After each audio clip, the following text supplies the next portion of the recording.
سمٹ کے یہ فاصلہ چند گام ہو جائے، حضور آپ جو کہہ دیں تو کام ہو جائے۔ مدینے قافلے جاتے ہیں، میں بھی آؤں گا حضور کی دل آتے ہیں، میں بھی آؤں گا حضور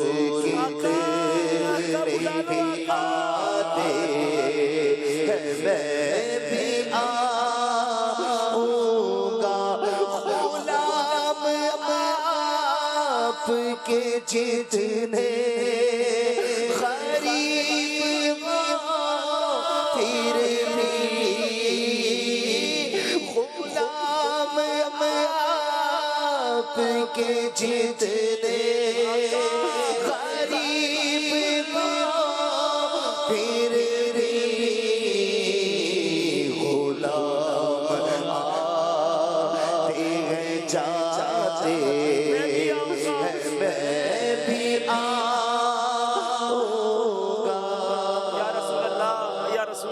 اب جو زائرین حقیقت میں وہاں پہنچ جائیں، ہم گناہگاروں کا سلام عرض کیجئے گا، ہماری حاضری کی بھی دعا کیجئے گا اور عرض کیجئے گا حضور بلاوے کے منتظر ہے، لیکن نہ صبح آیا نہ شام آیا۔ سرکار کی امت کے لیے دعا کیجئے گا، عالم اسلام کے لیے دعائیں کیجئے گا۔ پھر اس کے بعد شیخین کریمین حضرت ابوبکر صدیق کی بارگاہ میں سلام پیش کرنا ہے، پھر حضرت عمر فاروق کی بارگاہ میں سلام پیش کریں۔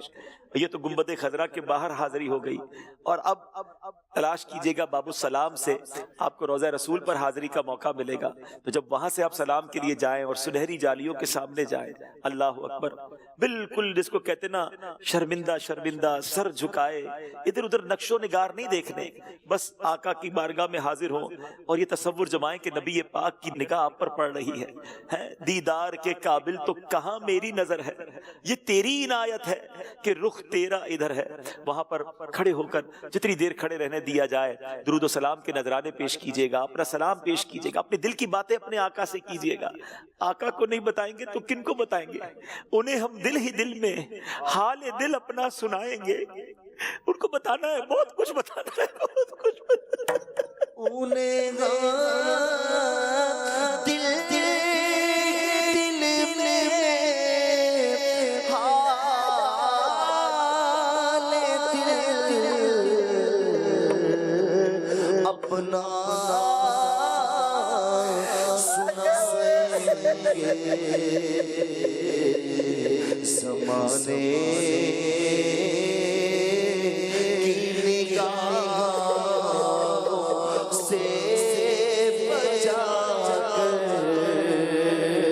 ان کے کوچے میں اگر جانا مدینے ہوا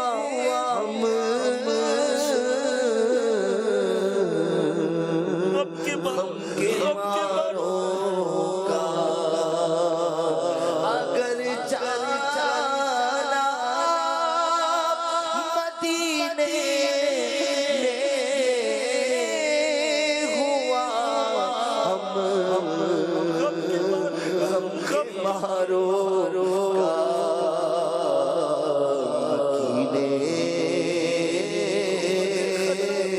گنبد خضرا والے سنائیں گے،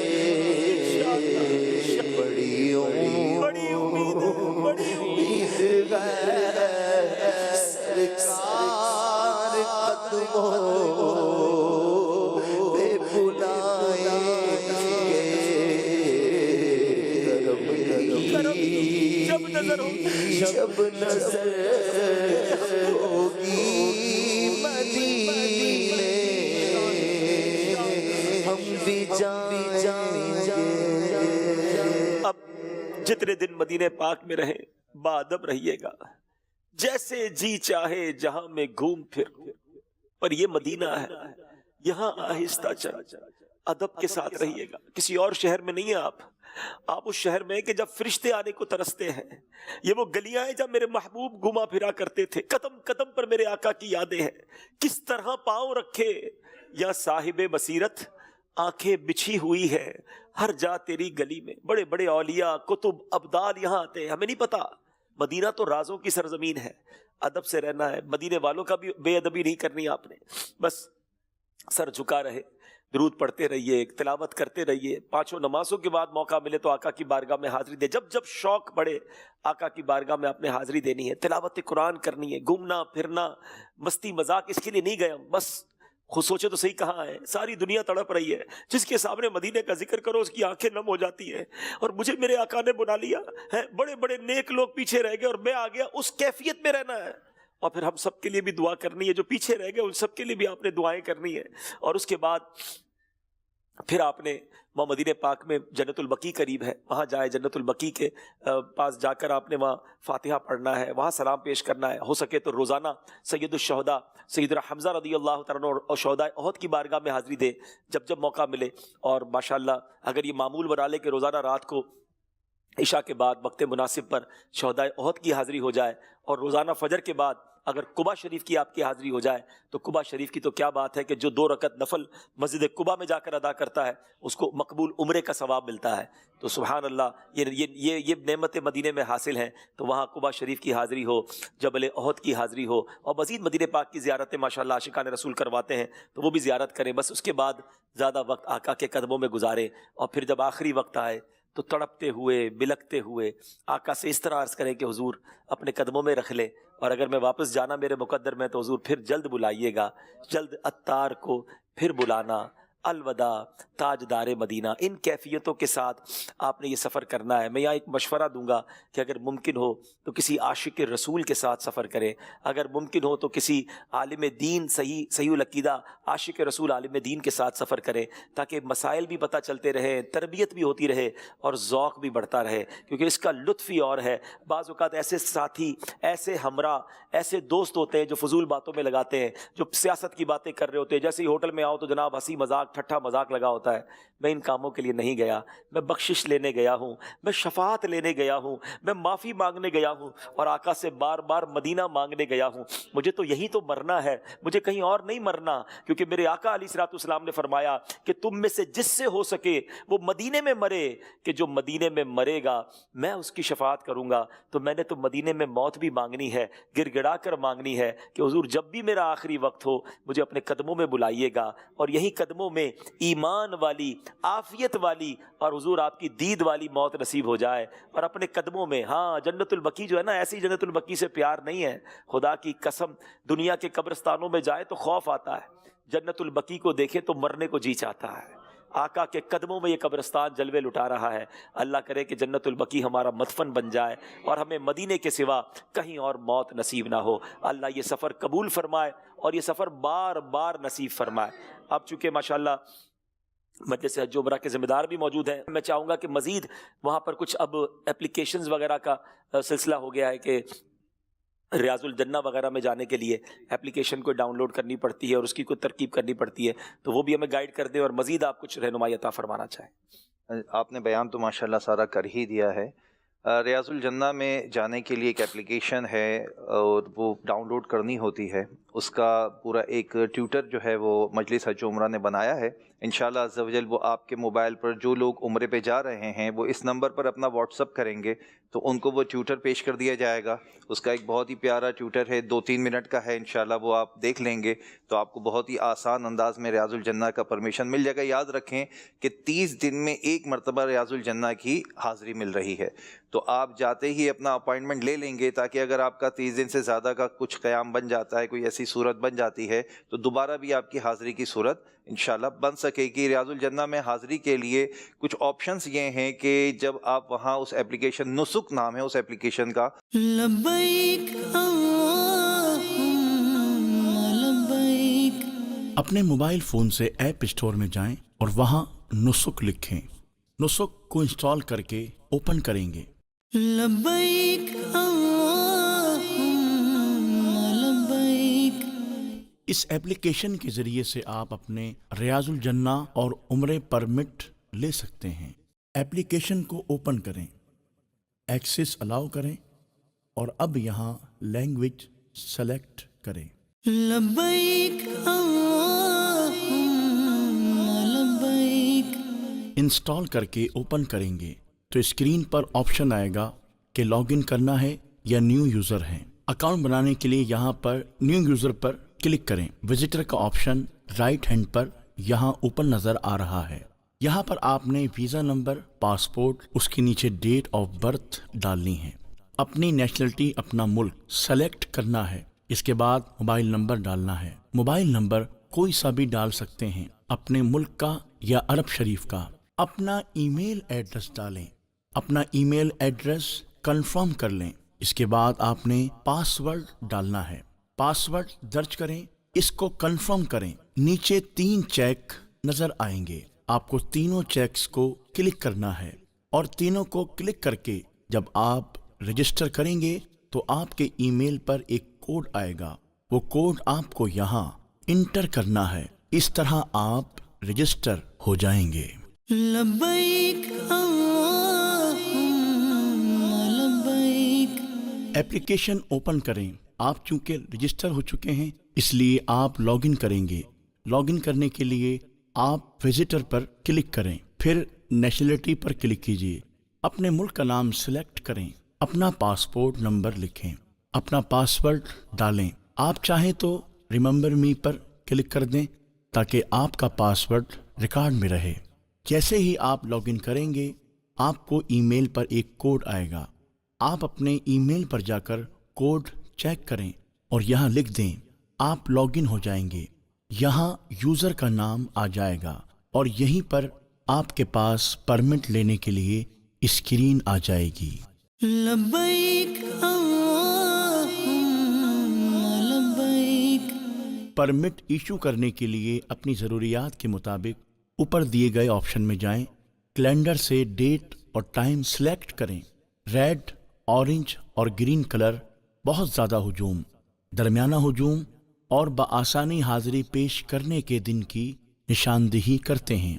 ٹرانسپورٹ سروس حاصل کرنے کے لیے چیک لگائیں وگرنہ آگے بڑھ جائیں۔ آخر میں چیک لگائیں اور پرمٹ ایشو کریں۔ پرمٹ ایشو ہو چکا ہے۔ اس طرح کے پرمٹ کے ذریعے آپ ریاض الجنہ، عمرے کی ادائیگی اور دیگر معاملات مکمل کر سکتے ہیں۔